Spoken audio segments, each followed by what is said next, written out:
Hello, everyone. Welcome to another episode of Fearless and Free TV. Today, I'm excited to bring on to you Ann Fernandez. Now, I haven't met her in person. We were just chatting a few weeks ago. She helped set me up with the speaking engagement at the Center for Spiritual Living, but we didn't get to meet in person there because she had an event to go to. So we're going to talk about her, who she is, and a little bit of what I call coming out of the spiritual closet, which a lot of us are starting to do now that the planet is ready for us to come out and tell the world who we really are and what our gifts are. So I'm excited to bring her on and share her story of who she was when she was little. Excuse me. Having some allergies today, apparently.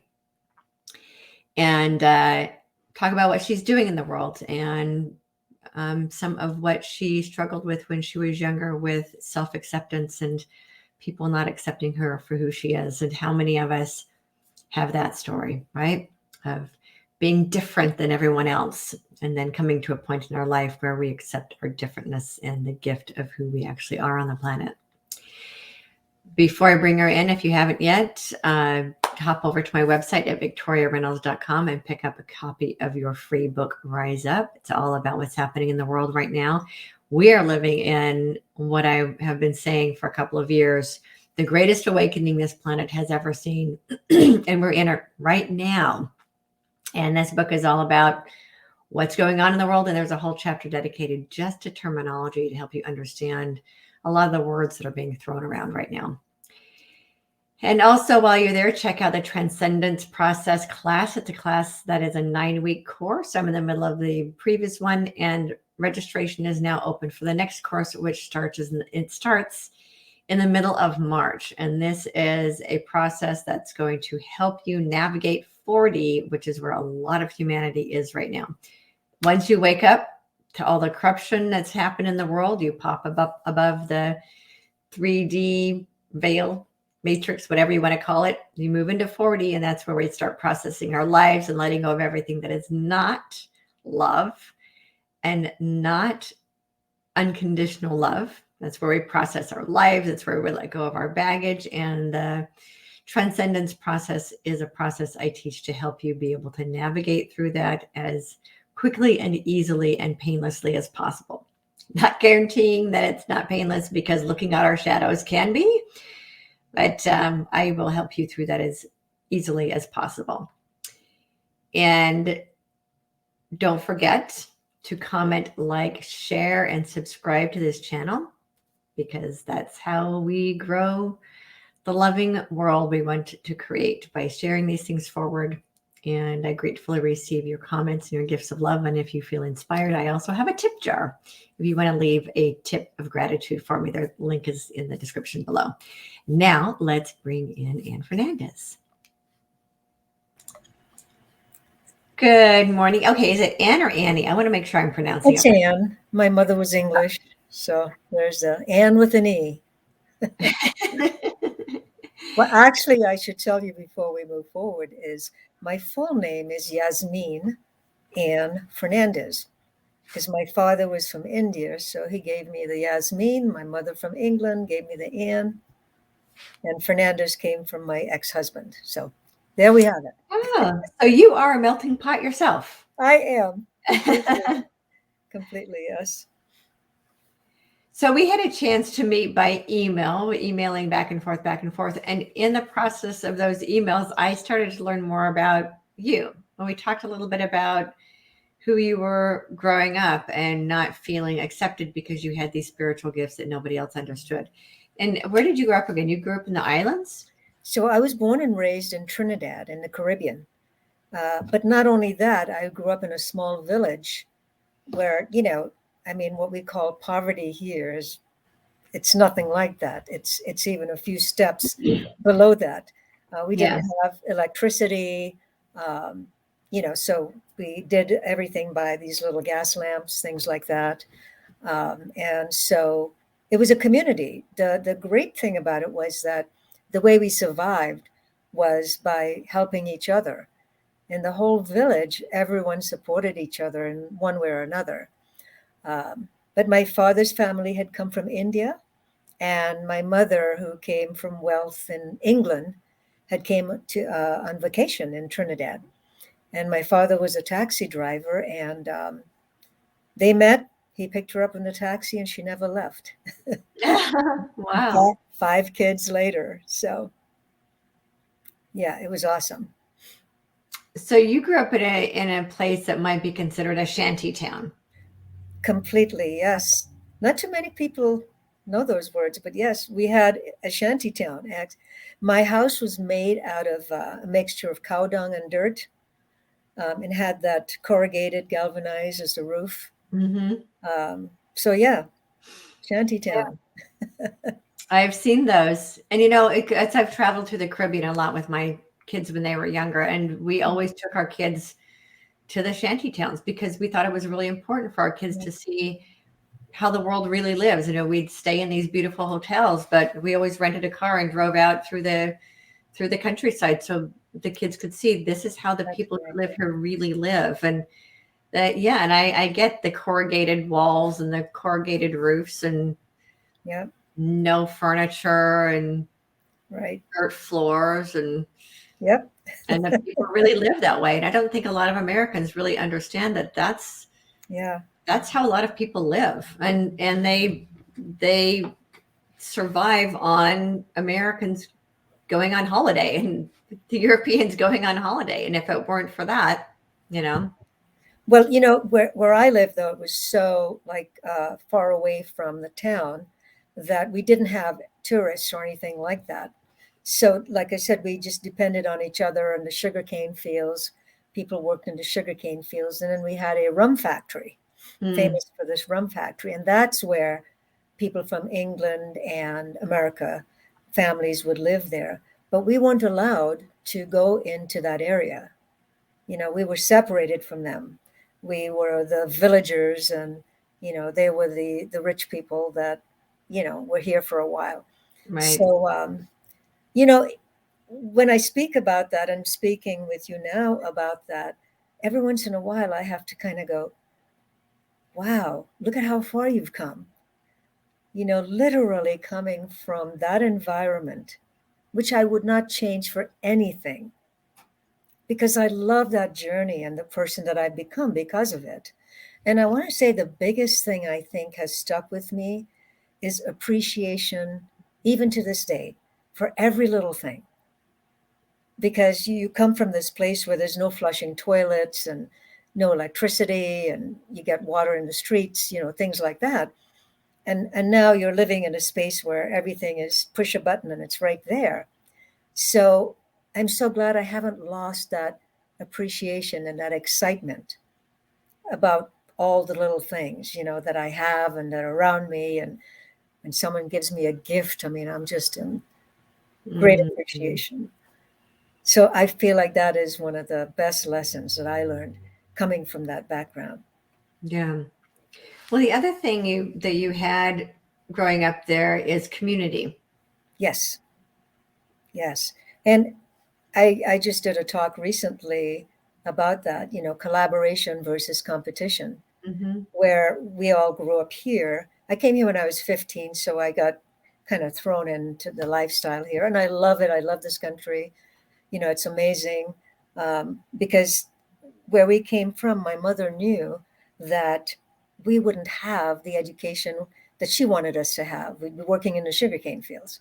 Right. So, 5 kids and parents and, $1,000 in their pockets, starting life all over again. Like, what other country can you go to and do that in, right? So I'm in Right. great appreciation of that. But along the way, I learned things like competition, and I always had to keep reminding myself that the way I survived back then was with collaboration, working together, helping each other. No one was better than or less than. It was just helping each other and assisting each other on every level. So Yeah. I try to create that here, but with COVID especially and all these things that have been going on, this is a place where we're doing that now. But I find that it's working. I'm collaborating with a lot of people online, but I sure do miss that, connection, physically being there. Yeah. Well, we're creating a global community. Yes, we are. It's Yes. which has never been possible before. That's very true. Very And true. and it's interesting that you bring that the collaboration versus competition up, because that's been one of my hot topics lately too, is that competition is a false narrative. Right. That the reason human beings have survived as long as they have is because of collaboration, not Right. because of competition. Right. And our human nature actually is collaboration, not competition. The competition is a false narrative that was created to keep us from coming together. Right. When enough of us realize that the competition is actually false and Right. what's true is collaboration, then we'll start going back to our natural way of being. Absolutely. And And I think that's very true what you said. We are. So the plus, even as much as I'd love to be with people physically, the positive thing about being on here is we are connecting globally and mhm, collaborating more. So you're right about that. Absolutely. yeah, and that's how we create New Earth, Right. right? We have Yes. all been talking for years about creating. I'm so Yes. bright today. That's freaking Yes. me out how bright I am. It's And it, it's your spirit, your bright light yeah, woo, I'm shining. glowing. So So yeah, and that we've been talking for years about creating this new love-based reality, this new Earth that's been wanting to be birthed through humanity. And COVID kind of forced our hand in that. Like we had to yes, start collaborating and creating a global community. So it's beautiful that we're doing this, and that the way that we will create a new Earth is through this collaboration. Before absolutely. we couldn't do Yes. it because we weren't so connected globally, and now we are. Yeah, I was going to say to add to that, it's where I have people that kind of look at me funny when I say, "Oh, the gifts I got through COVID." I know. It's like, what do you mean? And for me, I've always, for over 40 years, I've even back on the islands as a child, I remember meditating, but I didn't have a word for it because you didn't have other distractions. So you'd lay in the sugarcane field and look up at the sky and just sort of, go into a calm space. Um, but what I'm noticing now is that because of COVID, because of all this stuff that's been going on out there, that people have been forced to maybe go into stillness, to Mhm. connect more with nature. So I just see so many gifts that have come out of this. Yeah. Yeah. Well, it's and what I was shown a couple of years ago is that light can work wonders under the cover of darkness. So it looks like darkness, Right, but right, so much light that can come out of it. And we just need right, to focus on that. right. And as you say that, it reminds me of it's all about perspective, isn't it? Our Hmm. perception. And I'm so in such gratitude for my whole journey. And I'm saying that like 100 years old. So, but I'm getting up there. And so I feel like this every single experience I've had has brought me to this place where I truly feel deep down inside pure love, pure joy, and this oneness with everything around me. And people who have read my book will say, oh my God, you came to America, you were thrown into this culture, you had to kind of find your way and had no guidance. So, in the middle of my book is about sex, drugs, and rock and roll, not Hmm. necessarily in that order. So, and however, in marriage and divorce and even poverty here, starting all over again later on in life, um, but being able to smile and to be in this space, I really feel it's because of every single experience I've had. So I wouldn't change a thing. And a lot of people are surprised at that. What would you change if you could change something? I said, nothing, absolutely nothing. And I mean that wholeheartedly. And so I'm in gratitude for this journey. And, depending on what you believe, I feel I've chose this journey. Hmm. I chose to have these experiences. And so it's helped me through relationships and just everything there's that human side of me that initially goes, what the hell? Why me? Right. Hmm. But Right. that lasts for maybe a day. And then when I sit in stillness, I go, oh, okay. So Yeah. what is the lesson here now? So you get to move to the next level, right? Right. So, and here's something interesting I haven't shared with anyone that I found is that it just sort of came up. I found that whenever I could see the lessons and the challenges in my everyday life, and I noticed it and I worked through it, and the spiritual realm, there would also be a shift. It's kind of like they worked together. Mhm. Every time I grew here on this 3D world, then I grew another level. My spirit expanded to a whole other level, and I would have all these other experiences. Yeah. Um, right? So they sort of go hand in hand. It kind of opens up, almost like it opens up a portal for more expanded awareness. Right. Yeah. Absolutely. Yes.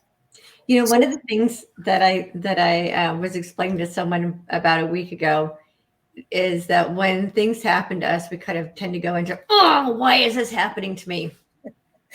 right. And instead, you can take that same sentence and just sit with it, go, why is this happening to me? Right. Same words, Yeah. completely different perspective.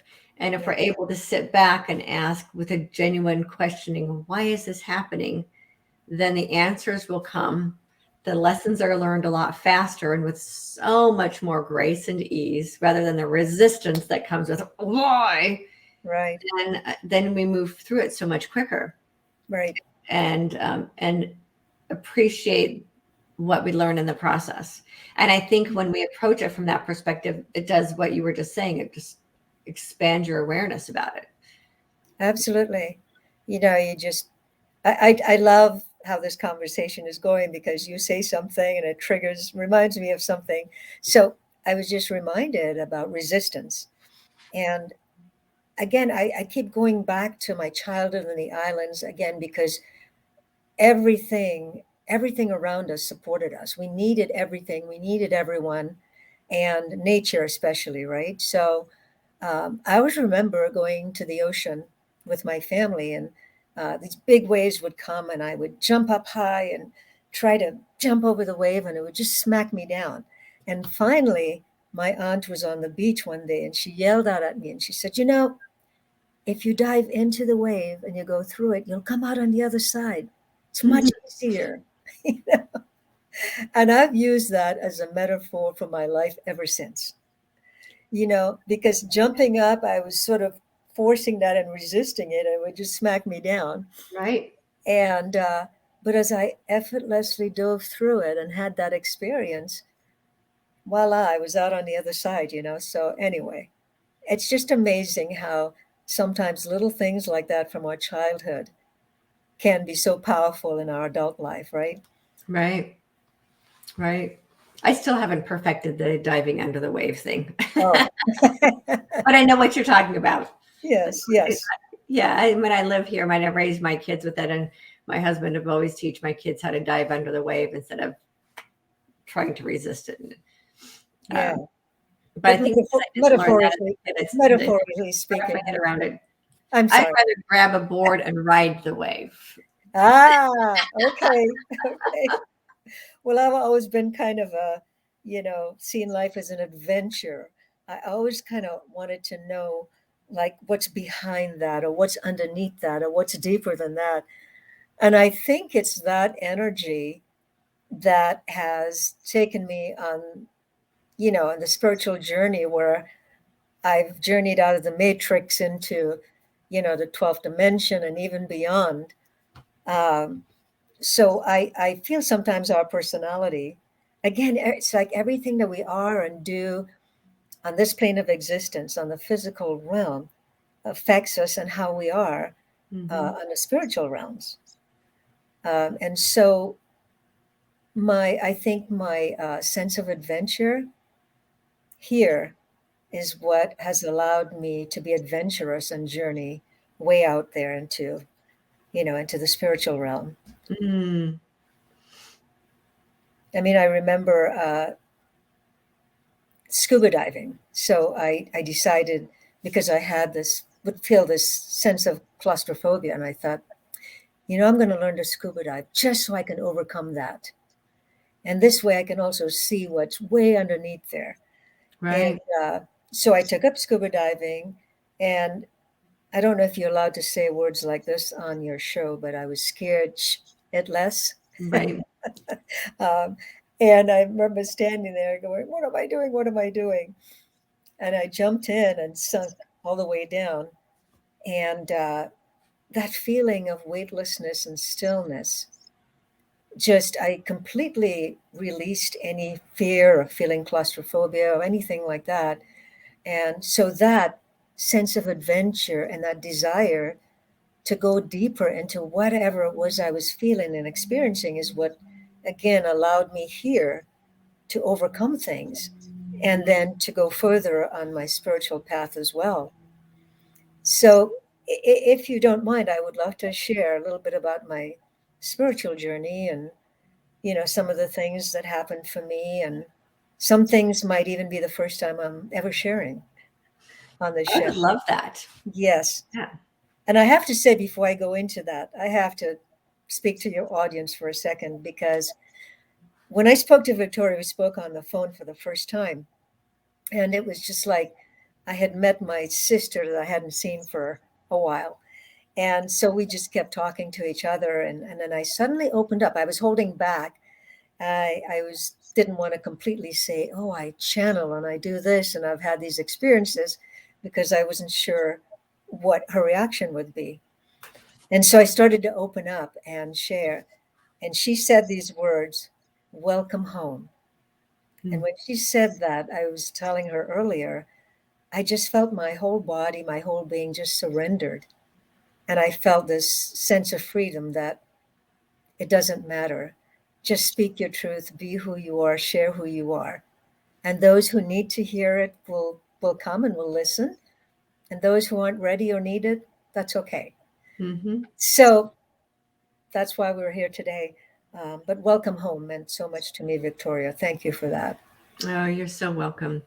Yeah. So I want to say that, again, my spiritual journey started when I was a child. I remember, and by the way, it's all in my book. If you don't mind, I want to just hold it up for a second. It's called Moonlight Pon Wire, and it's Memoirs of a Spiritual Journey. And it's on Amazon if you're interested in looking at it. But it speaks a lot about, talks about some of these things that you and I are talking about. Um, so I remember one day I used to always climb up this fruit tree that we had so that I could look over the river and see if the alligator was there, and I could look at the sugarcane fields. And then I would check, and if the alligator wasn't there, then I'd go swimming. And so that's how I would check to see if it was there or not. I know, talk about adventures, right? Yeah. And but I remember this one day I'd go to the top and I would sit there, and as I looked around, I just felt myself kind of lost into this sort of calm, quiet space, and I would see what I call mists of blue and white. And I think I was probably between 10 and 12 when this happened. And I came running down and I went to my mom and I said, Mom, we're going to go to America, and I am going to get married to a guy with blonde hair and blue eyes, and I am going to have two children. And I was just blabbing all this stuff to her, and she just patted me on the head and she would go, okay, that's great. Well, needless to say, years later, we came to America. I did marry a man with blonde hair and blue eyes, and I do have two children. We're now divorced, but so that those things happen. So of course I didn't have someone to tell me, oh, by the way, you can see the future, or you were tapping into something else. It just was. And in some ways I felt like that even make it much more powerful, by you just had the experience organically. And then I think I was about 7. I woke up out of sleep and I saw Jesus standing at the foot of my bed. Mm. And I wasn't surprised. I was just, hi, who are you? I'm Jesus, and I'll be with you on this journey, were the words that came to me then. Then I went back to sleep. So anyway, I had little experiences like that on the islands. And also my father was Muslim, My mother was Catholic. They both followed their religions. All the people around me were Hindus. Hmm. And the wonderful thing about living in a small community is that you celebrated everyone's religion. There was no such thing as you can't go here or go there. You went to everyone's church, you went to all the Oh, celebrations. wow. Yeah. So as a child, I wish I had kept this up, but I actually spoke a little Hindi. I learned to speak Arabic from going to the church there. And of course, my mom ended up sending me to a convent for 2 years. Um, so with nuns and that whole bit. So I got a bit of all of those, a taste of all of those different flavors. And so I remember when Jesus showed up, as I got older, I thought to myself, well, why Jesus? Why, it wouldn't be Shanti or, someone else then from one of the other religions. Hmm. And later on in life, as I matured and came to America, I realized that it was Christ consciousness that was a part of me, a part of who I am, and that would be expressed through me as well as with everyone else. It wasn't specifically like Jesus as we know Jesus from the Bible. So that was those experiences that I had then, and then came to America, got thrown into the life here, and even at the airport, looking at people smiling with this big grin because that's what you did on the islands. And no one smiled back. And I remember crying and saying, Mom, I want to go home. Nobody's smiling Oh. at me. And anyway, the family moved into a one-room motel in Miami, downtown Miami. And I'll never forget all of us kids flushing the toilets, wow, flushing toilets. So, I mean, just experiencing all the new things that we never had.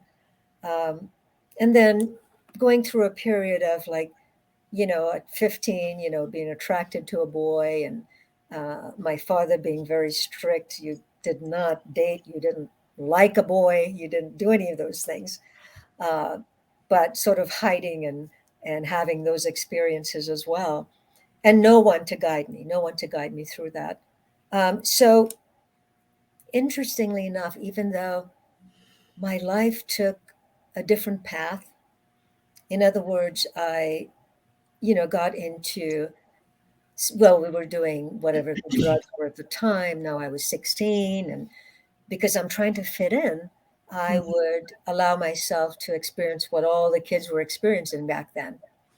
And so that's why in my book I say sex, drugs, and rock and roll, and so having no one to guide me through that, I just sort of felt my way through that process. And to this day, I've felt that I had spiritual guidance. I Mm. may have lost myself for a while in all these experiences and could have gone down a path that would have been, like falling off the deep edge, and didn't, because there was always something, either a little voice or a feeling, a sensation of something saying, no, you need to step off this path, Mhm. get on this path. So I do feel that there was always that guidance. There was always that spiritual thread, even though sometimes it was very thin. It was still there that kept me alive, actually, and kept me on the path. But it was when I came to California, my family moved to California, and I met my ex-husband. Excuse me.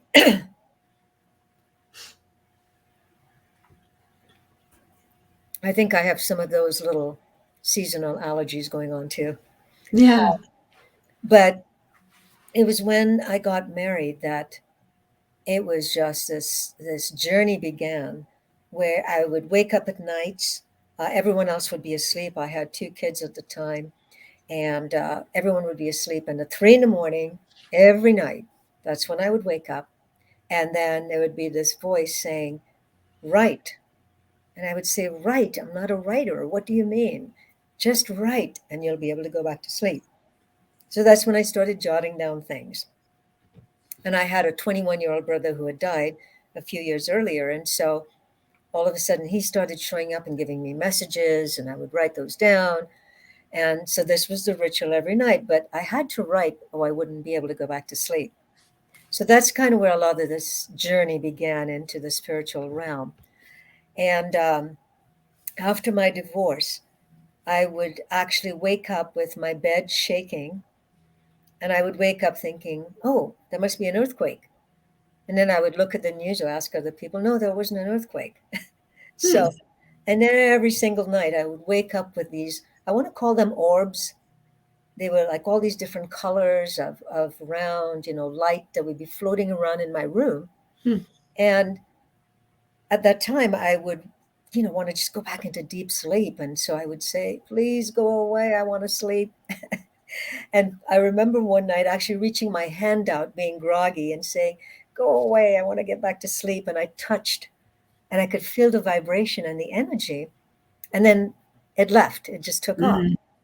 Um, and then there would be like beings who had passed that would show up at the foot of my bed. And I finally got to a point where it's like, I want to sleep, go away. And then the messages were, if you don't pass these messages on that we're giving you, you won't be able to go back to sleep. So I surrendered to it. And then I would say things like, well, how do I tell my friend this? Because they're going to think I'm completely nuts. Mm-hmm. Well, do you want to go back to sleep? Okay, fine. Yeah. So I would find a way to pass a message on that I wouldn't say it's coming from. And usually it would be well received, and then I could go back to sleep.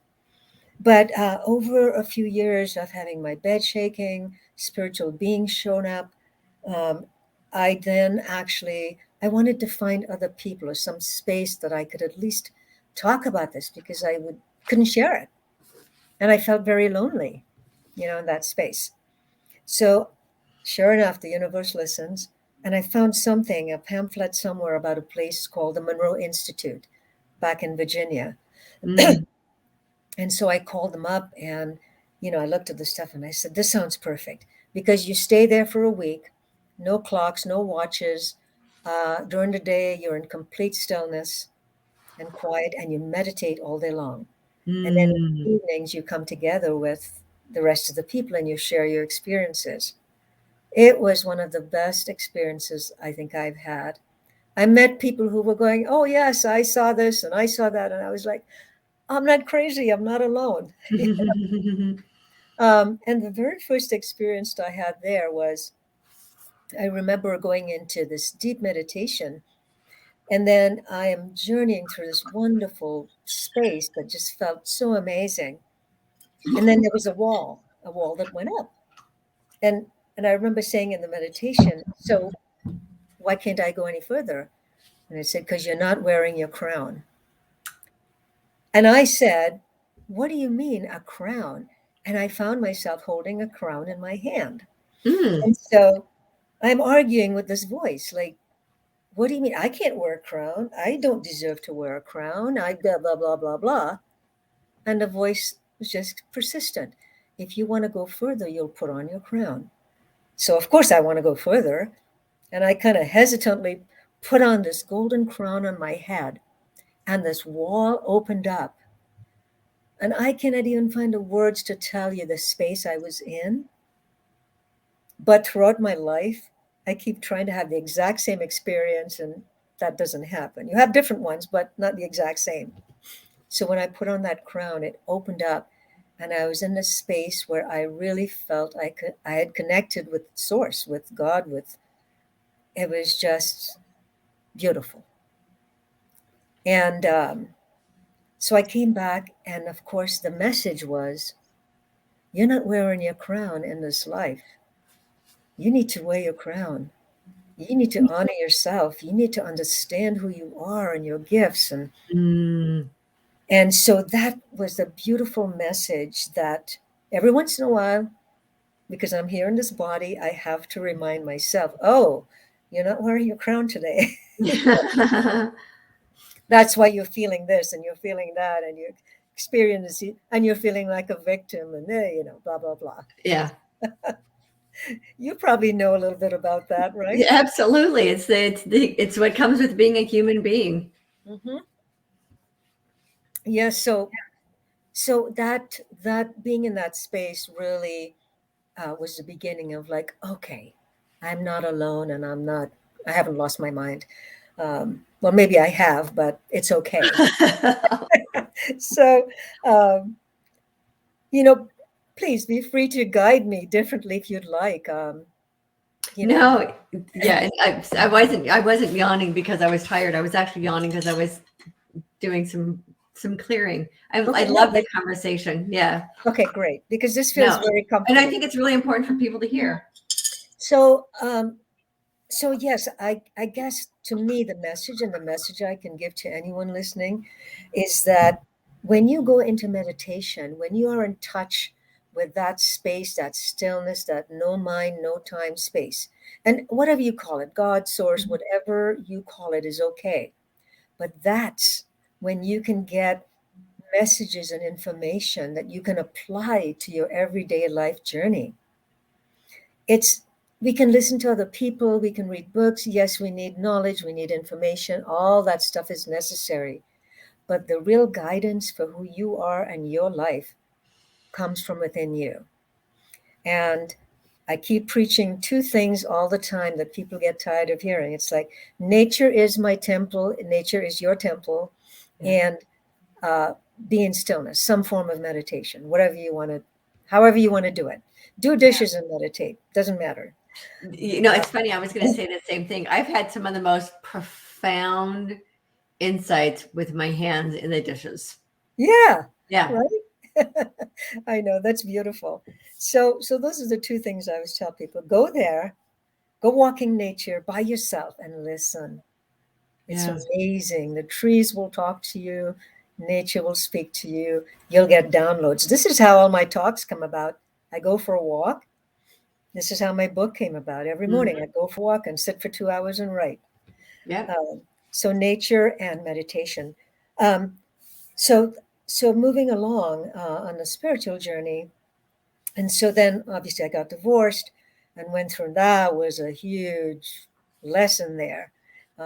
It took me a good year because I started life all over again with no money. I left everything behind, just wanted Mm. my sanity and my children. And so, again, I had to, I felt like I was starting from back to square one. So no money, no nothing, just my kids. And, there was that fear of survival, that real fear of Right. survival. And because of that fear, I made choices and decisions that were not in alignment with, my journey, my path. But now I look back and I realize, yes, they were. At the time, I thought, wow, I'm doing this out of fear. I'm choosing this person out of fear. But now I look back and I go, no, everything was perfect, Mhm. exactly the way it was meant to be. So then, that being on my own with my children and being in that survival mode, the spiritual journeys just began to really expand. Excuse me. And the next thing that happened was, in a meditation, I found myself in this, I called it the golden temple of knowledge and wisdom. Mm. And it's my spiritual hub. And there are lots of other beings on this planet, people I've met that I felt connected to, that I know a lot of us have what I call a spiritual hub. And Mm. when I say a hub, it means that we can go there, and it's in the fifth dimension for me. And when I go there, I can meet with beings, people who have passed from the physical plane. They can actually go there and I can speak with them. I can also connect with beings from higher realms because it's an energy space that both can come through, only in spirit. And I also connected, the very first group I connected with called themselves the Council of 12. Mhm. And so they, interestingly enough, when I first met them, they were sort of all sitting around this table, if you will, and I'm standing there and they're tapping their hands on the table. And I'm like, okay, this is how I speak to everyone. Okay, what does that mean? What are you trying to tell me? And they said, well, okay, it's about time. We've been waiting for you.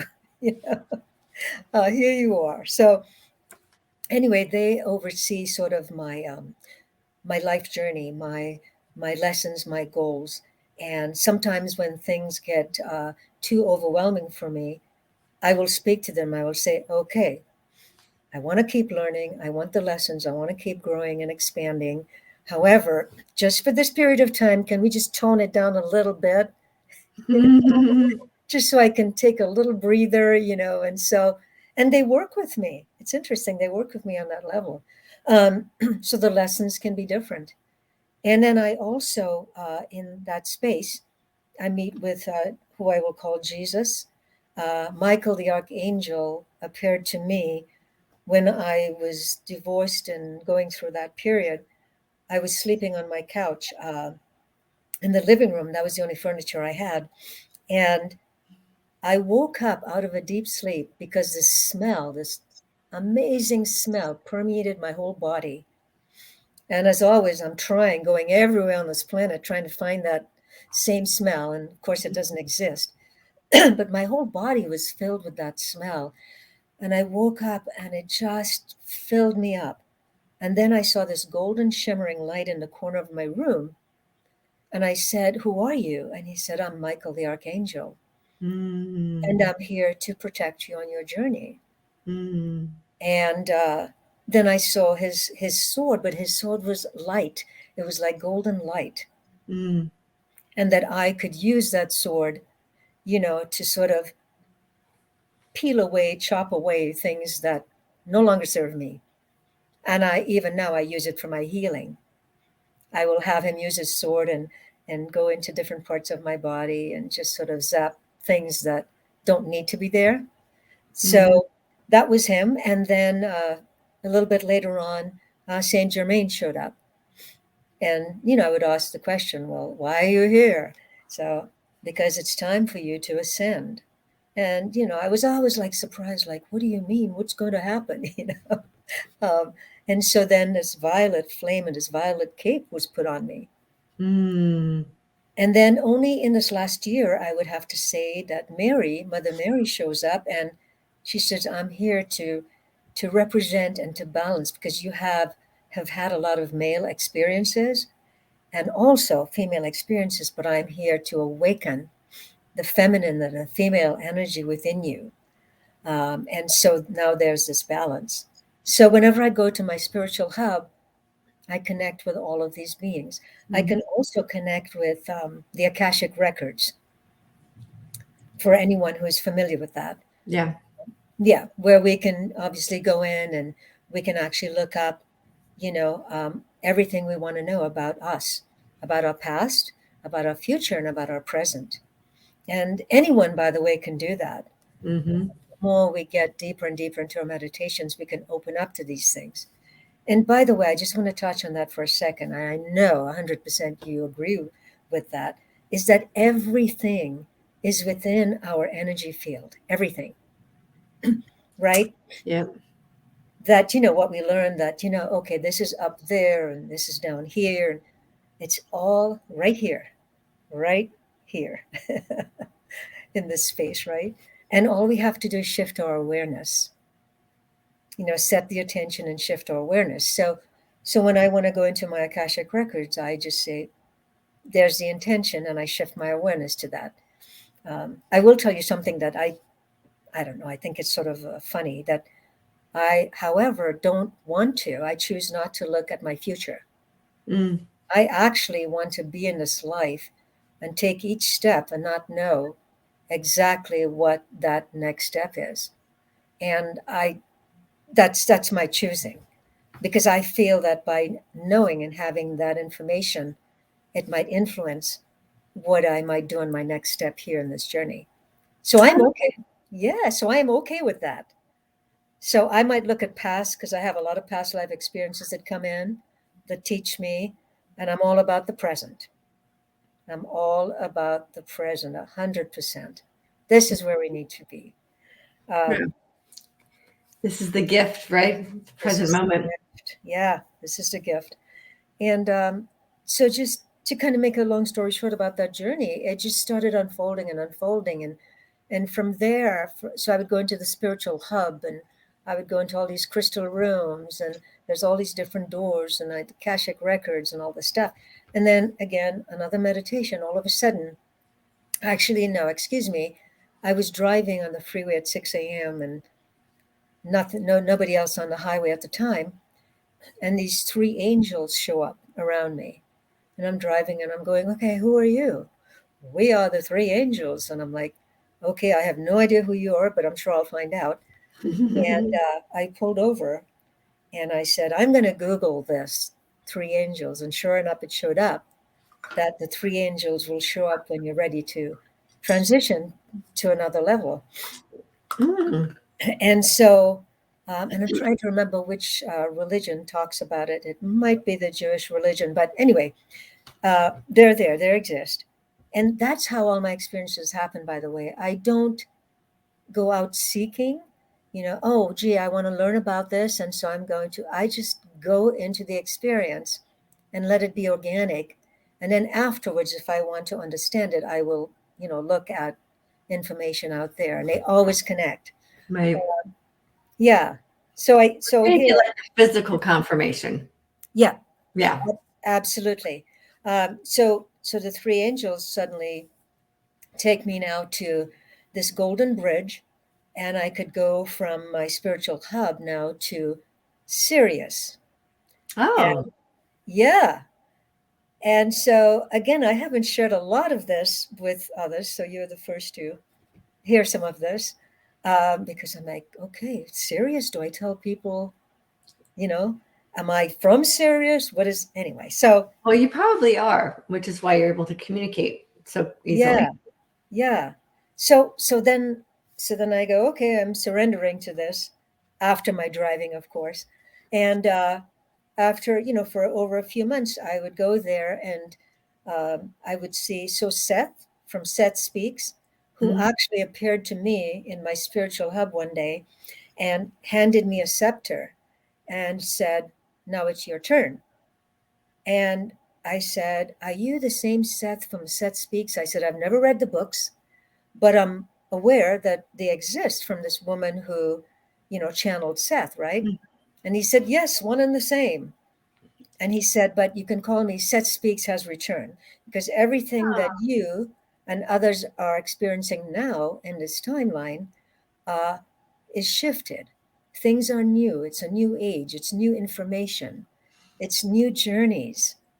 So, yes, some of that information is still important, but you're going to be receiving things that fit into this timeline. Right. So I said, what do you want me to do with these things you're downloading? And he said, well, put it on YouTube. And I giggled and I said, what do you know about YouTube? And then he giggled. So I did start something on Facebook a while back. Seth Speaks has returned. And every day I would get these downloads. And he would hand me this little scepter that I would hold. And, anyway. And so, of course, I'm nervous about it. And somebody made a comment. Well, what do you know? Have you read the book? Blah, blah, blah. And immediately I kind of went and I closed Uh, the site, right? yeah. Because somebody made a comment. But now I would never do that. Now I am open, I am on the path, and there's no way anybody's going to close that door. Wonderful. Yes. And thank you again so much for allowing me to speak about all of these things. Um, so Seth was channeling through me at the time. And then I met my group souls, and how I first actually physically, I guess, in a sense, met my group souls. I was laying on my Reiki table. I do also Reiki energy work along with channeling, and I've been a clinical hypnotherapist for about 30 years. And so I combine all of these things when I'm working Mm. with clients. So I'm laying on my Reiki table and doing a meditation, and this being shows up as clear as day, and he looked almost blue and was walking around my table nervously. And I said, what are you doing here? And what's wrong with you? Why are you?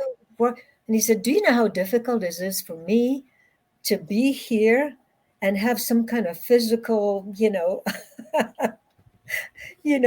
body? Hmm. And so I said, okay, I get it. It's fine. But he said, I just wanted to say hi and to have you connect with your group souls. We're always here for you. So Mm. he's never come back around my Reiki table since, but now I connect with him when I go to Sirius. And so I get information there. And then I am in there, I'm meditating, I'm in Sirius, and I'm speaking to everyone. And then, boom, all of a sudden now, this bright angel of light shows up and says he is actually above Sirius in that space. Mm. And I said, okay, so here's the question, who are you? And he said, I am the angel of light, and I will be guiding you from here on, further on. And I Wow. said, okay, beautiful. So next meditation, I am in a place that says this is a 12th dimension. And then this beautiful feminine energy, like the most nurturing energy I ever felt, Mm. says, called herself Mother Matrix, and says, when you go out of the matrix, this is where you are now. And there was this tunnel in front of me. And she said, you can go through if you like, but you have to leave your body behind. Only your spirit can travel, further. Mm. And so I said, well, what is this tunnel? And she said, well, this is the space where you come in when you're born and you go out when you die in the physical realm. Okay. Yeah. And so I said, well, I don't know if I want to go there right now. I mean, I'm not ready to to Right. die. And so I left it alone, and she said, that's okay when you're ready. And over time, I would go and visit with her. I would go out of the matrix. And when you go out of the matrix, there's such a lightness in your being. Mm-hmm. It's just a beautiful light energy. And so finally one day I said, okay, I'm ready. I'm ready to go through the tunnel. And she just like embraced my physical aspect of myself.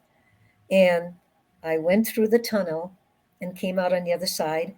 And it was all just spiritual energy, Mm. just full of different spiritual energies just floating around. And so I'm just sort of checking it out for a while, and I'm saying, so okay, what's the purpose? And it says, well, you have now crossed over to the other side. You can actually help beings on this planet, on your planet, when they are ready to pass. You can actually help them and show them that the journey is a beautiful one. It's peaceful, it's safe, it's okay, because this is what it's going to be like. They will go through this tunnel, and each one will have a different experience on the other side. And so I said, okay, that's cool. And then as time went on and I would keep going there, the lights would become brighter, and then I would connect specifically with a light being, and then I would start to receive messages also about myself and about my journey from that space. Mm. So what's great about this whole journey is that every day I meditate every day, and every day I can choose. Do I want to just go to my spiritual hub? What do I need in my everyday life? And to me, this has always been the most important thing.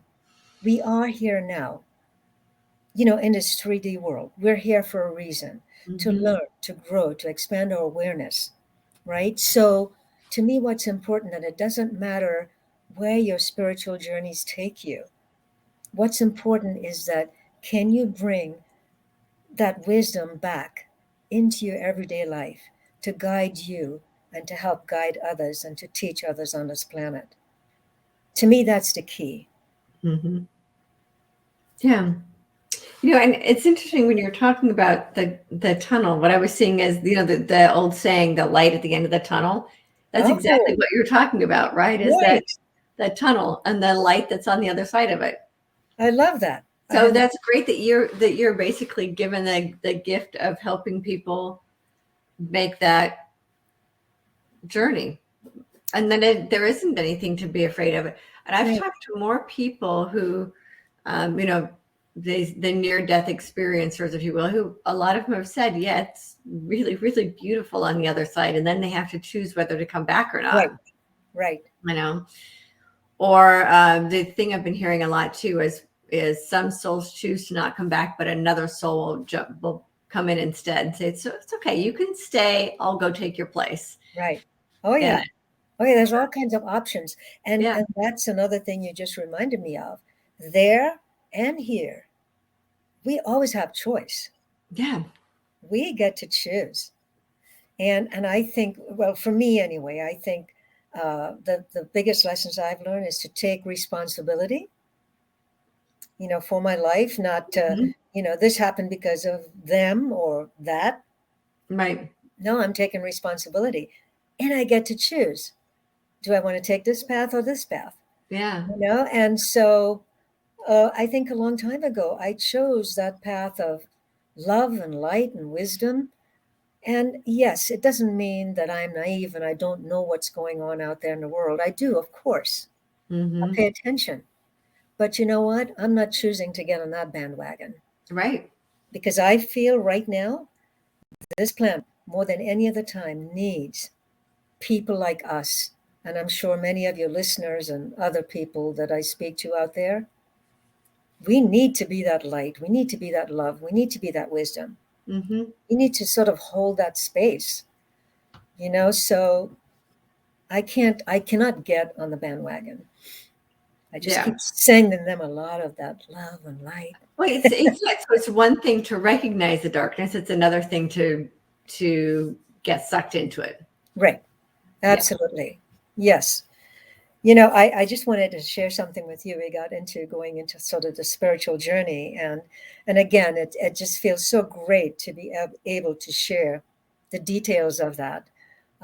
Because I've tried a couple of different times and it's like, what do you mean the Golden Temple of Knowledge? And what's a spiritual hub? And Oh, what do you mean out of the so matrix? what I wanted to share with you, the spiritual, you call it spiritual hub, which is where the Council of 12 meets at the round table, right? Mm, yes. I call it the council chambers.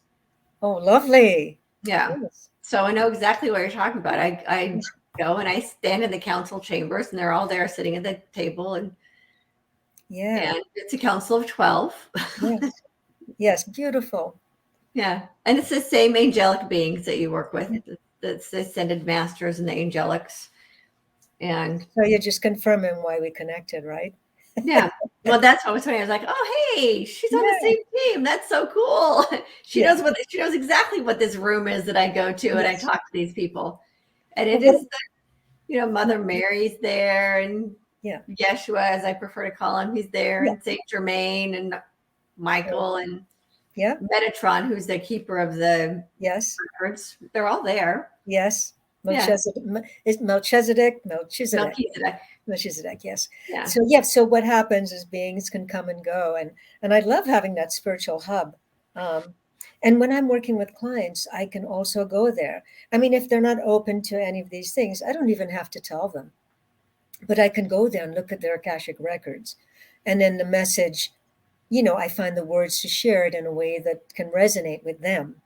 But I love having that spiritual hub Mm. because I do mediumship work. So I can also, if somebody's passed and somebody wants to connect, I can also go there and connect with Mm. that person, if you will. Yeah. Uh, but I wanted to share something going back to growing up with nature and all of that and the connection. In my book, I have a chapter, and my book is very small, easy to read. You can read it in a few hours. But I have a chapter called Cow Dung and Spirituality. And that came up because when I was a child, I think I told you that my job, one of my chores, was to go sit, and the neighbor had a cow, and I would sit with a bucket, and I would have to catch the cow dung, the cow poop. And then I would have to go down to the river and get some dirt, clay dirt, mix it in with the cow dung. And that's what I would patch up our house with. So wherever there were holes, I had to patch up, the house and do stuff like that. But I remember I would want to hurry up and go play with my friends. So sometimes the bucket would be not centered and the cow dung would be on the ground, and I'd have to put my hands into this hot, Mm. steamy cow dung and put it in the bucket, and do all that stuff. And interestingly enough, there's something about our hands. Like we talked about your hands in water, your hands touching a tree, your hands and your feet touching a rock or touching the elements. There's something about that I feel opens up a lot of channels within us for Mhm. receiving. And when up to this day, when I see a tree that I'm called to, I'll go over and put my hands on it and close my eyes, and I get a download of information Mm. that's pertinent to whatever it is I'm going Right. through in my life, right? Or putting my bare feet, in the water in a stream. Um, just as something powerful about that. It seems to open up portals. Mhm.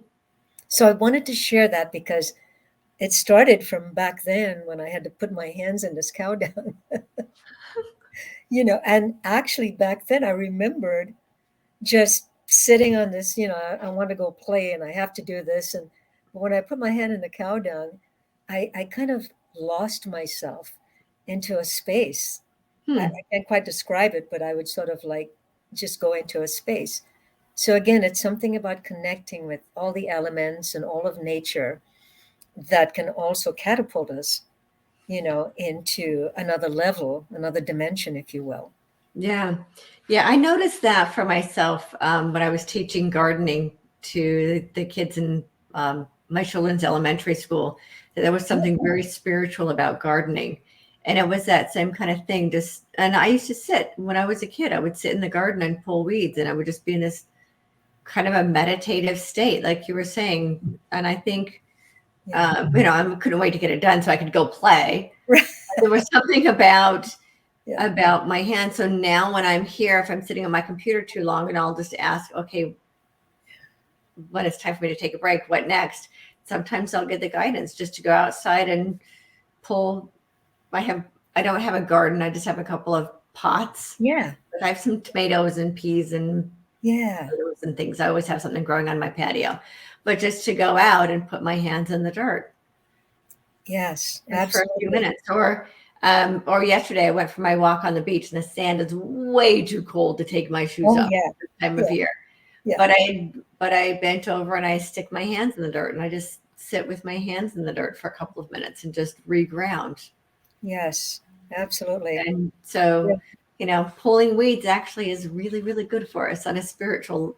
Yes. And so, You um, know, I feel like growing up in that community in that small village, depending on nature, depending on each other, you know, even back then, even though I may not have had the words, that connection with everything around you was there, recognizing that oneness. mhm. And I feel like, in our modern day life, there's been such a separation from all that.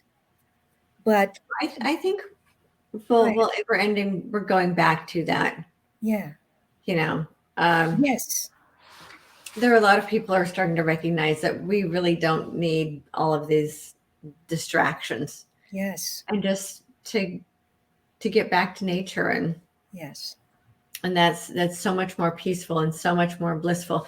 And yes, and actually we've actually have been talking for a whole hour. It was amazing to believe that.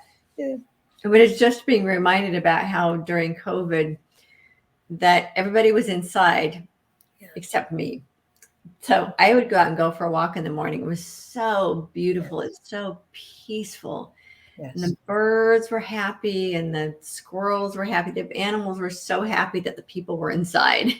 yes, And so I would walk around and I could hear the birds, and I could, the sky was blue, and I got a real sense of what heaven on earth yes, feels like. yes. Thank you. You just gave a perfect description of my experiences, my Yeah. that feeling of oneness, and I know you feel it too because you just Mhm. described it. It is, you do feel that oneness. There is that oneness. I mean, nature, everything around us has a rhythm, has an ebb and a flow, everything around us. And so do we. That's also internal. That ebb and that flow and that rhythm is within us. And when we resonate with our outer world with that same rhythm, then it's amazing. There are Mhm. no words because it's this flow that happens, Yeah. that oneness and that beautiful connection. Yeah. So, yes, as you described you walking on the beach, I could feel it. I mean, I could feel it. Yeah, So whenever I need some really deep connection, I'll just get in my car and drive to the beach and yeah, just go and stick my feet in the water when the water isn't 50 degrees. right. And the water is warm. Yeah. It's not beautiful, warm Trinidad water. Yeah. Right. Yes. I just wanted to share very quickly. Please, you just let me know when we need to be done. And again, thank you for welcoming me home. To opening up this space so I could speak about these things that I held back. Um, Although I've been using them without letting my clients know that Right.